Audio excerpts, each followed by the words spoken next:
Tangkahan Sitarak, misteri titik nol di hulu sungai Asahan.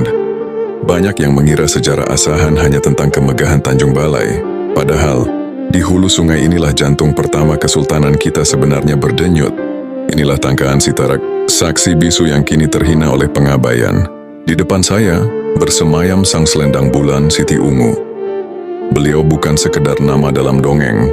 Beliau adalah ibu negara pertama kita, wanita agung yang memilih pedalaman ini sebagai benteng awal kedaulatan tanah Asahan. Sebelum lanjut, mari kita bacakan Al-Fatihah untuk Siti Ungu dan Sultan Abdul Jalil Rahmatsyah. Semoga amal ibadah beliau diterima di sisi Allah Subhanahu wa Ta'ala. Dan bagi yang menonton sampai akhir, saya doakan semoga selalu sehat dan panjang umur. Amin. Merujuk pada catatan sejarah dalam buku Bangun dan Runtuhnya Kerajaan Melayu Sumatera Timur karya Tuanku Lukman Sinar, Siti Ungu adalah putri Raja Halib dari Pinang Awan yang dipersunting Sultan Iskandar Muda Aceh pada tahun 1612. Inilah penyatuan darah dua kesultanan besar.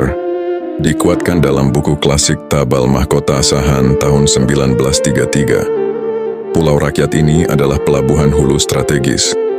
Secara geografi, hulu sungai memang toba, tapi secara silsilah, di daratan inilah pondasi tahta pertama kali ditanam sebelum pusat pemerintahan bergeser ke muara.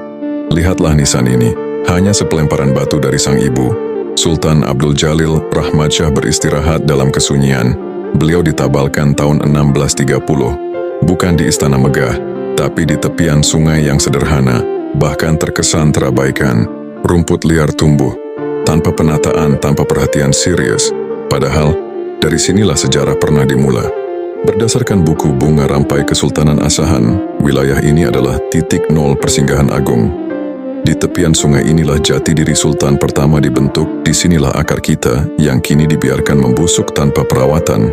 Sangat menyakitkan, makam ibu dan putra mahkota pertama kita tertelan pengabaian. Prasasti Pemugaran tahun 2001, kini hanya jadi saksi bisu betapa amnesianya kita terhadap leluhur sendiri. Namun hari ini, yang tersisa bukan hanya kesunyian, melainkan juga pertanyaan, di mana penanda yang seharusnya menjelaskan sejarahnya. Akrilik identitas sebagai objek diduga cagar budaya itu kini tak lagi terlihat. Bukan untuk menyalahkan, tapi untuk mengingatkan bahwa warisan bukan sekedar dikenang, melainkan dirawat. Revitalisasi makam mereka harus segera dilakukan sebagai bentuk penghormatan pada asal-usul, karena tak pantas rasanya jika jejak para pendiri perlahan menyerupai rimba yang terlupakan, sebab sejarah tidak pernah menuntut kemewahan, hanya meminta untuk tidak dilupakan. Tulis pendapat kalian di komentar jika kamu peduli dengan akar